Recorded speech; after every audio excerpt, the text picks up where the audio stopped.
KPK tantang Erik, jangan hanya cuap-cuap saja.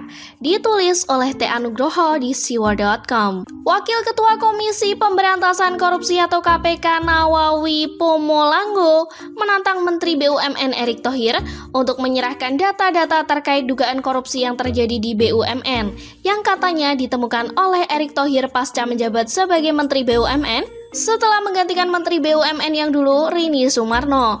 Pada hari Minggu 5 Juli 2020, Nawawi Pomolango mengatakan kepada Kompas.com, sebaiknya Pak Erick enggak cuap-cuap saja, beliau kan tahu alamat kantor KPK.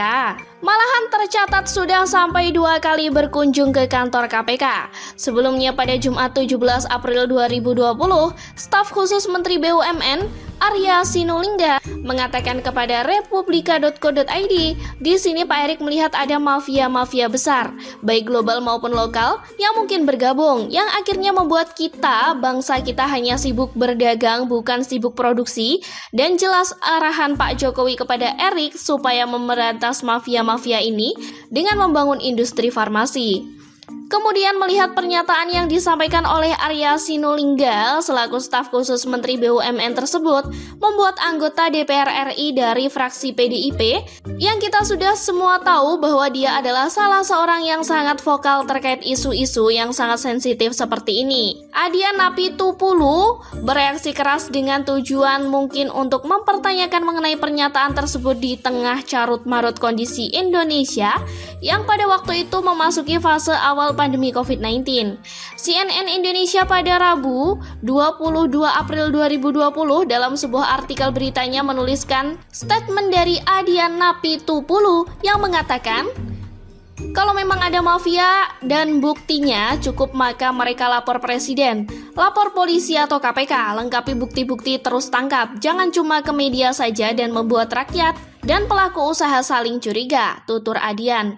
Saya pribadi melihat bahwa semua pernyataan kontroversial terkait dengan Menteri BUMN selalu saja melalui staf khususnya, Arya Sinulinga. Yang menjadi pertanyaan adalah apakah benar yang dikatakan Arya Sinulinga sesuai dengan apa yang dikatakan oleh Menteri BUMN Erick Thohir? Karena banyak pihak yang mencurigai bahwa kegaduhan yang terjadi selama ini terkait dengan BUMN dan segala drama-dramanya adalah karena Arya Sinulinga. Benarkah itu? Erick Thohir sebagai Menteri BUMN yang basicnya mempunyai perusahaan di bidang media terkesan sangat takut untuk memberikan pernyataan langsung kepada awak media sehingga terkesan harus diwakilkan kepada staf khususnya.